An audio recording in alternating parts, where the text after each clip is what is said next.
Bonsoir, merci d'assister à ce live Studyrama TV consacré ce soir au Master of Science de La Rochelle Business School. Pour en parler, je reçois Pascal Capellari. Bonsoir Pascal. Bonsoir. Vous êtes directeur de ces programmes Master of Science avec une contraction en 3 lettres MSI, c'est-à-dire? Alors le MSI sont des programmes d'école de commerce qui sont des masters. Ce sont des programmes terminaux à Bac+5 et ce sont des programmes spécialisés. Donc à La Rochelle Business School, nous avons 13 spécialisations et notamment ces spécialisations, on peut les démarrer maintenant et c'est pour ça que je suis ici ce soir, dès le mois de fin janvier, en tout cas dès le mois de janvier de l'année à venir. Voilà. Vous faites donc une rentrée en septembre et une rentrée en janvier? Absolument, absolument, fin janvier.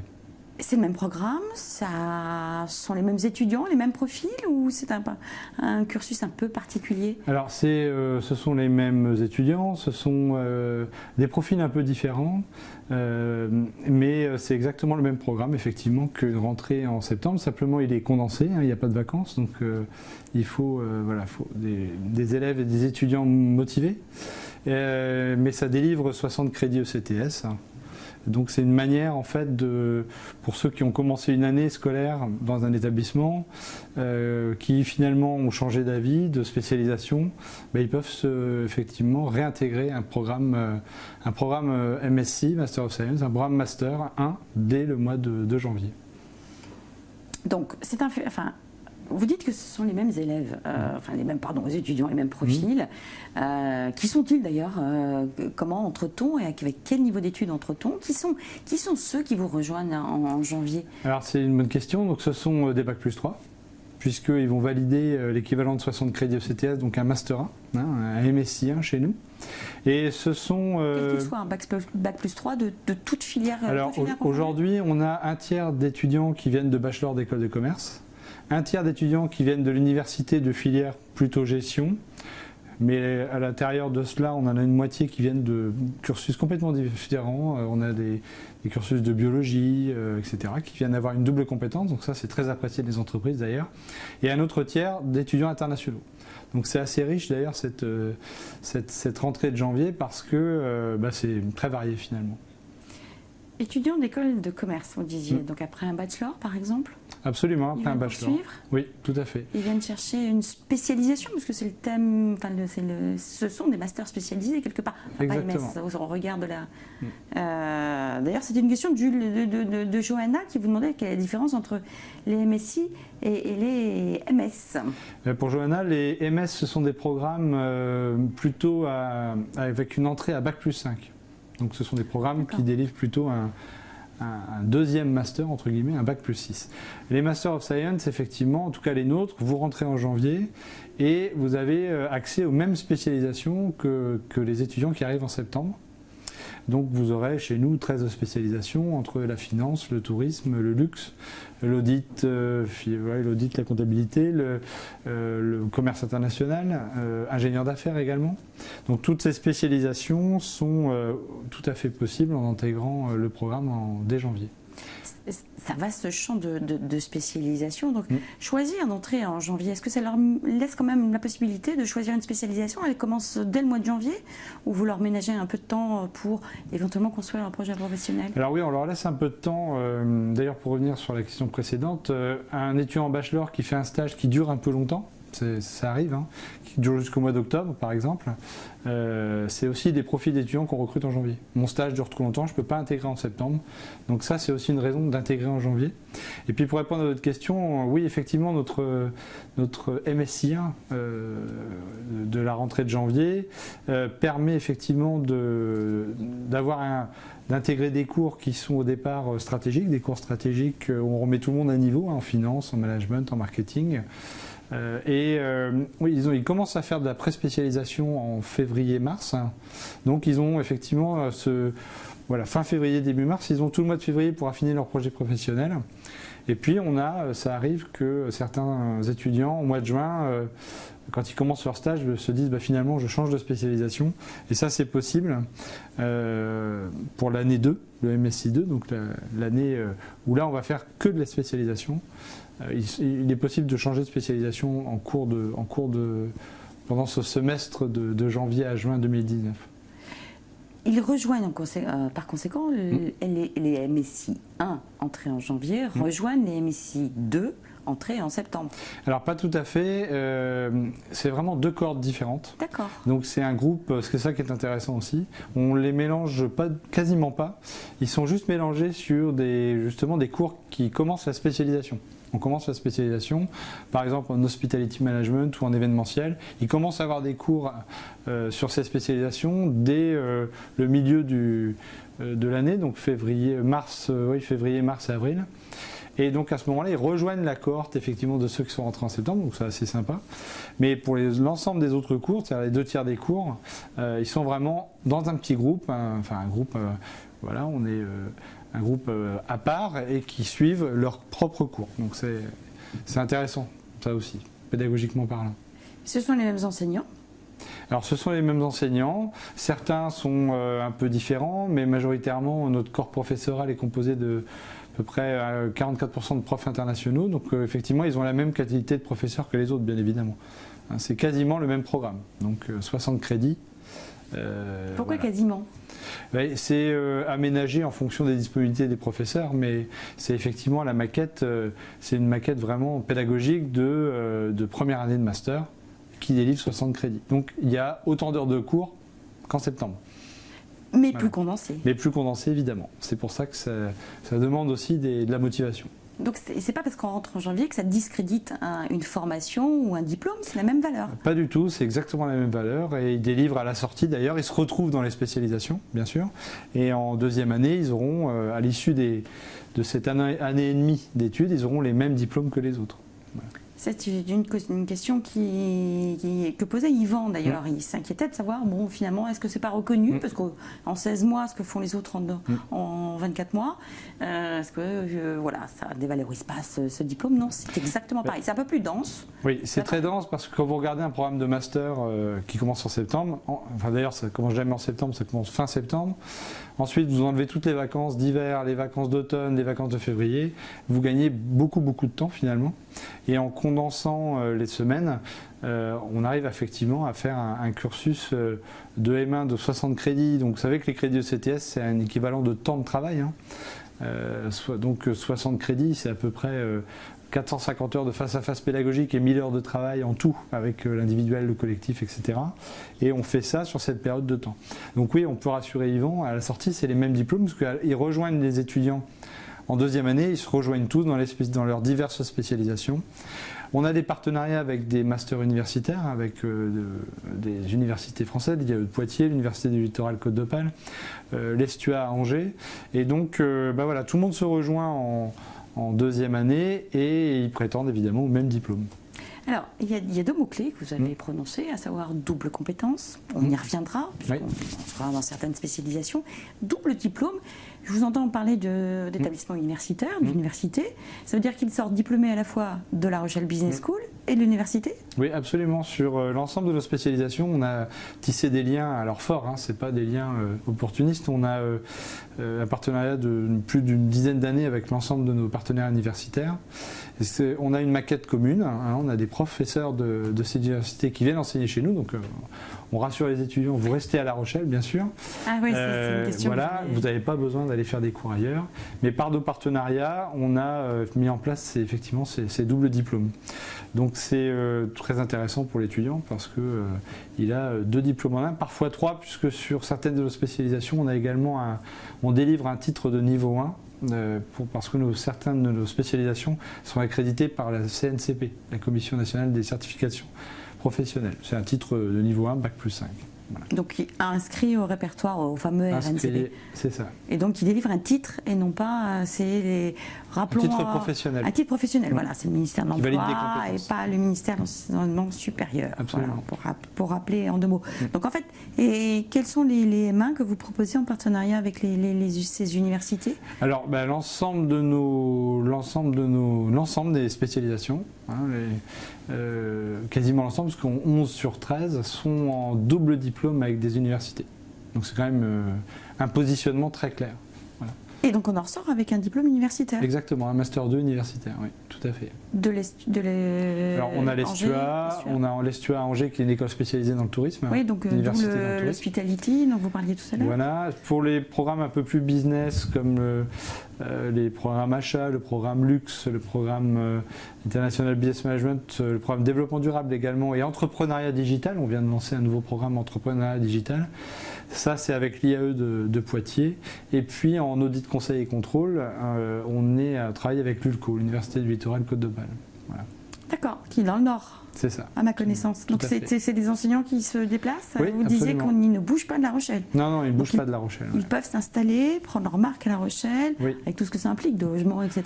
Oui, sans avoir à bouger et bénéficier d'un double diplôme universitaire. Il y a Louis qui s'inquiète de savoir si tout le programme est en anglais. Alors c'est une très bonne question. C'est une excellente question. Quand on rentre en janvier, on a le choix, comme en septembre, on a le choix entre le parcours en français ou le parcours English Track. Donc en janvier, on peut choisir. Là, par exemple, si Louis veut s'inscrire dès maintenant en ligne sur notre site internet, il aura le choix entre le parcours, donc la rentrée de janvier en anglais ou en français. Ensuite, nous avons 5 spécialisations sur 13 qui sont toutes en anglais en 2e année. On peut faire la première année, la rentrée de janvier, en anglais et puis passer sur une spécialisation en français. C'est pas un problème. C'est complètement à la carte. Disons que les spécialisations, nos spécialisations sont soit en anglais, soit en français. Donc soit tout en anglais, soit tout en français. Et la première année, elle se fait au choix. On a 2 groupes, effectivement, pour être très précis. Donc vous avez un groupe de rentrée de septembre et 2 groupes de rentrée de janvier. On a même 2 groupes de rentrée de septembre, puisqu'ils peuvent aussi faire la rentrée de septembre en anglais.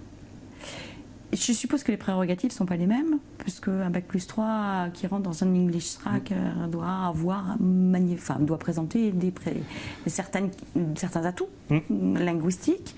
Oui. Comment jugez-vous de ces atouts linguistiques? Eh bien, c'est très simple. On a, dans nos concours, dans nos épreuves d'admission, on a une épreuve d'anglais et on a une note éliminatoire. Donc, dès lors qu'on n'ait pas cette note, on ne peut pas rentrer en parcours anglophone. En revanche, en programme francophone, c'est possible. C'est possible. Absolument.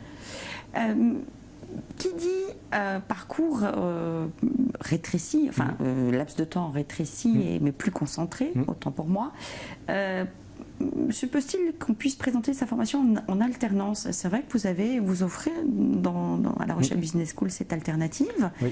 Peut-on suivre son MSI en alternance? Alors c'est une bonne question. C'est une question de Myriam. On ne peut pas évidemment en fast track faire de l'alternance en janvier. C'est impossible étant donné qu'il faudrait ménager des espaces de temps.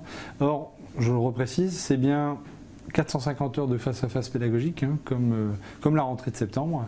Donc on ne peut pas, dans ce laps de temps, faire de l'alternance en première année, à la rentrée de janvier. En revanche, pour la 2e année, l'étudiant, ça lui laisse le temps, effectivement, pour la rentrée de septembre, en 2e année de MSI, de choisir une spécialisation en alternance et de trouver un contrat en alternance. Donc non, en première année, en rentrée de janvier, ce n'est pas possible, mais dès la 2e année, c'est possible. Sur certaines spécialisations. Donc pour rentrer en janvier, vous ne jugez que sur le parcours académique, il n'y a pas en plus cette recherche d'entreprise qui Non, là, voilà. Et par contre, on demande un stage en mi-juin. Donc il y a un stage obligatoire de 3 mois minimum. Donc il n'y a pas de vacances non plus pendant l'été. Pour ceux qui sont rentrés en janvier. Et on rattache et on attaque après directement fin septembre la rentrée pour la 2e année de MSI. Donc quand on dit condensé, c'est pas un vrai mot, c'est condensé. Il y a les cours, une recherche de stage, les exigences d'études de cas ou que sais-je en fonction des spécialités. Oui, le travail en équipe, etc. Alors comment décelez-vous chez les candidats, que revisez-vous dans votre sélection, comment décelez-vous les candidats qui sont aptes et capables de suivre une formation aussi dense? Alors on peut se tromper, mais il y a l'entretien de motivation qui est fait pour ça. Donc nos jurys, là en ce moment ce sont les concours, donc on peut s'inscrire jusque fin mi-janvier. c'est nos jurys qui sont chargés effectivement de déceler la motivation. On la voit tout de suite, hein, la motivation. On pose quelques questions clés et on voit tout de suite le profil. On a le CV aussi. Quand on voit un étudiant qui est là depuis 3 ans, fait des stages, enchaîne les stages, etc., qui a un projet professionnel précis, parce que très clairement, ce qu'on regarde également, c'est la motivation à travailler, mais c'est aussi le projet professionnel. On a des spécialisations en achat, on a des spécialisations en luxe, on a des spécialisations en finance. Clairement, le projet doit être cohérent. Il se trouve que vraiment, quand les étudiants postulent à nos concours, ils ne postulent pas par hasard. On peut faire des concours d'ailleurs à distance chez nous, pour les étudiants qui sont à l'étranger, ça c'est important de le préciser. Mais on a aussi des concours sur place à La Rochelle.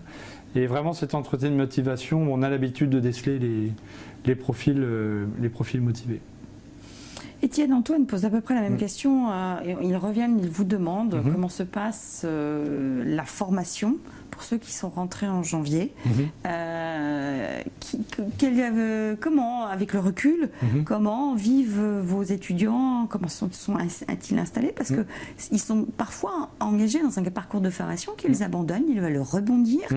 Quel conseil vous pourriez donner manifestement à Étienne et Antoine qui s'inquiètent de savoir comment ça se passe quand on abandonne éventuellement une formation? Alors, ça fait partie aussi des profils qu'on a, c'est des étudiants qui commencent à M1 dans une école ou dans une université, finalement ça leur plaît pas, et donc vous pouvez effectivement passer nos concours maintenant et intégrer en janvier, et dans ce cas-là vous redémarrez à M1 en quelque sorte, donc vous perdez pas de temps, donc c'est quand même intéressant.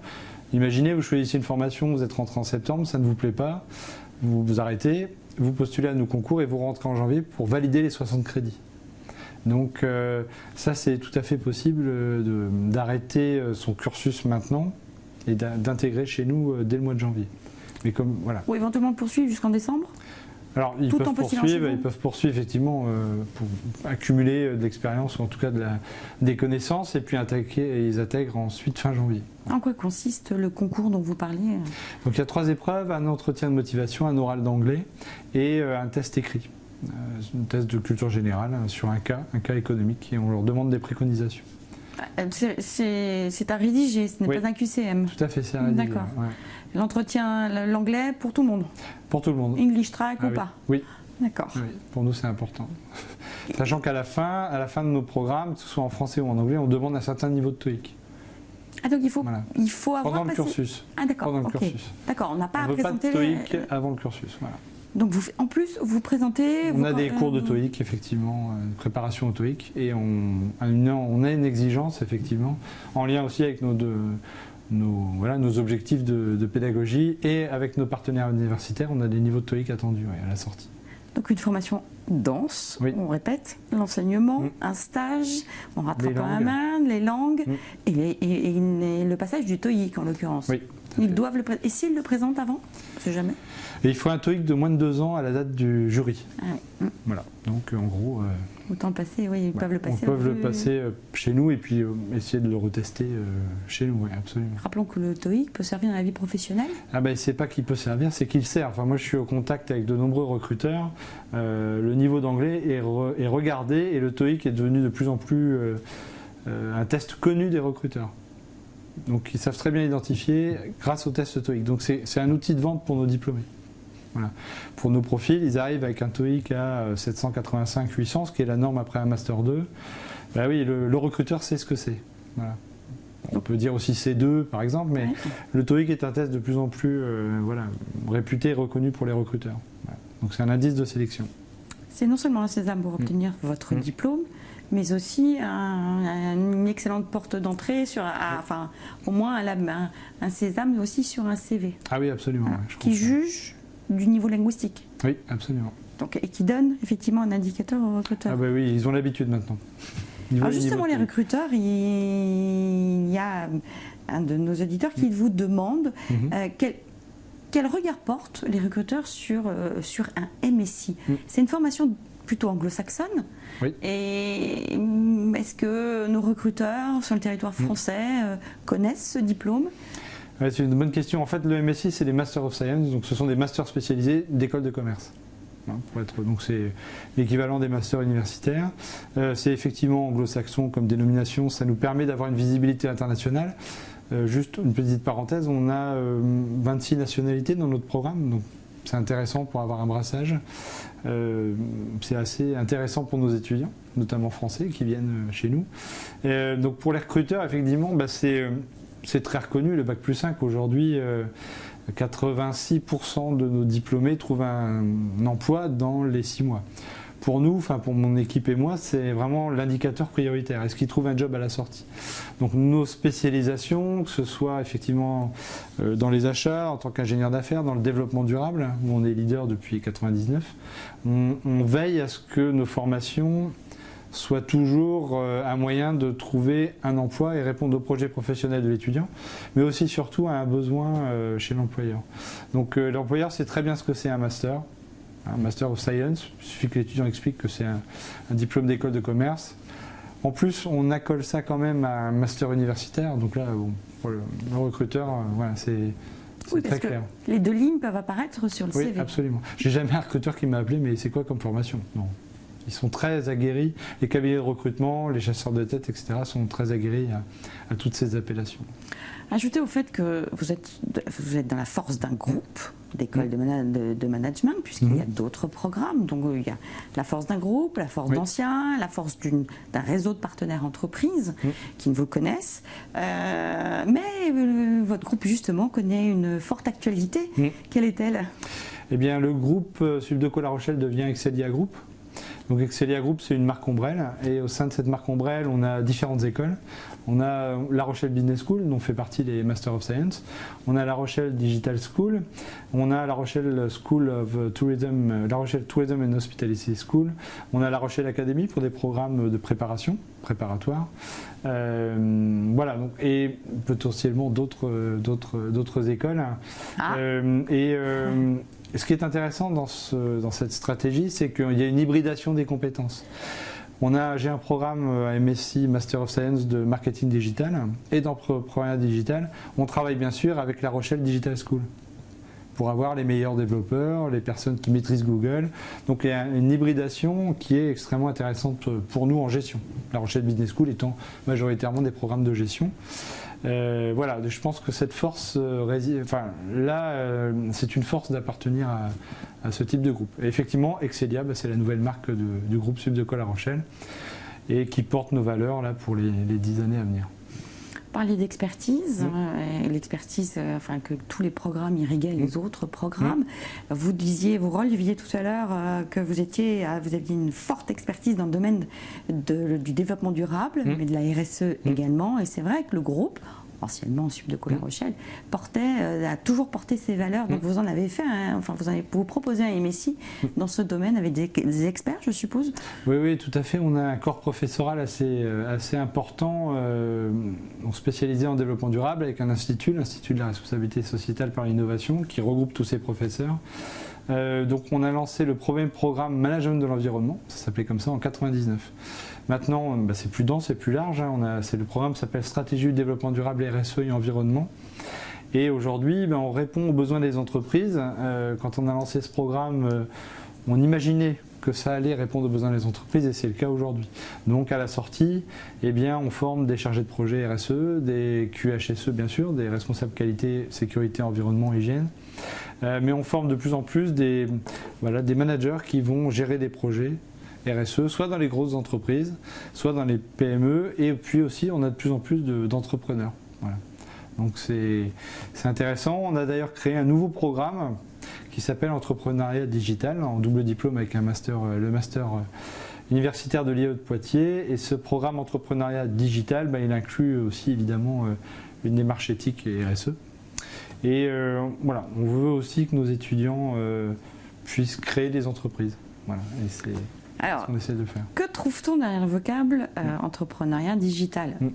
On se forme à être entrepreneur ou est-ce qu'on se forme d'abord à cette expertise qu'est le digital? On a plusieurs profils. On a chez nous, par exemple, dans la première promotion qui vient de lancer, on a des gens qui sont en poste dans les entreprises.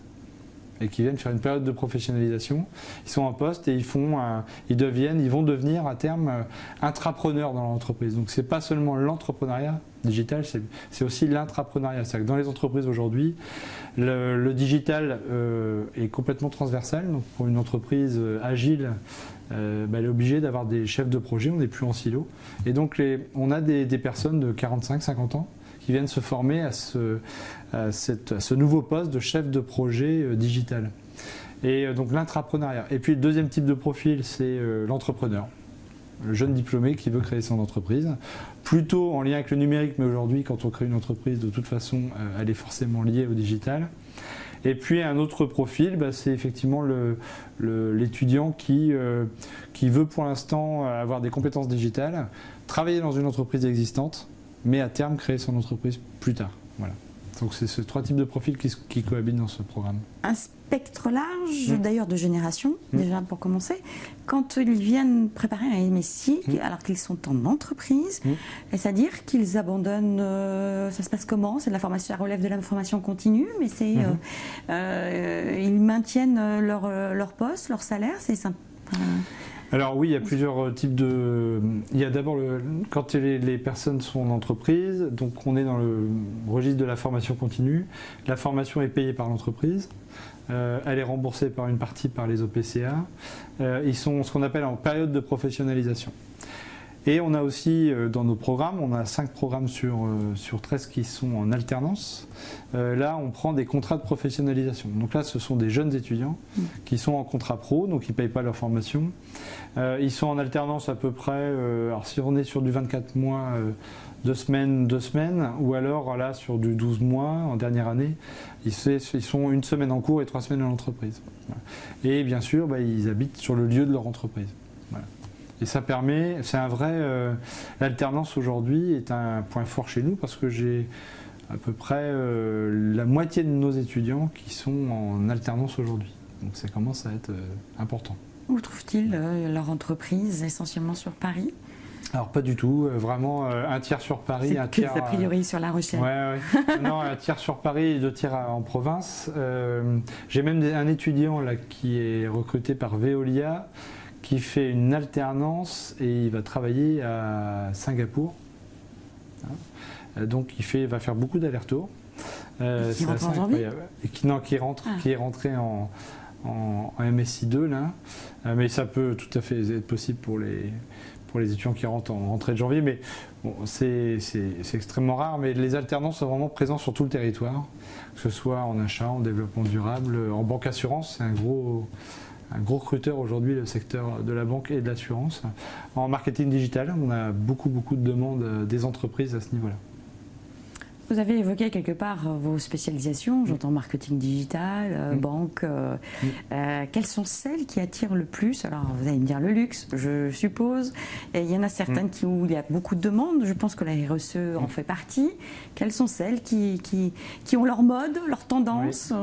Alors le développement durable n'est plus une mode aujourd'hui. En fait, ça fait 19 ans qu'on a ce programme et il y a toujours du monde chaque année. Donc on n'est pas sur une mode, on est vraiment sur un volume constant d'étudiants.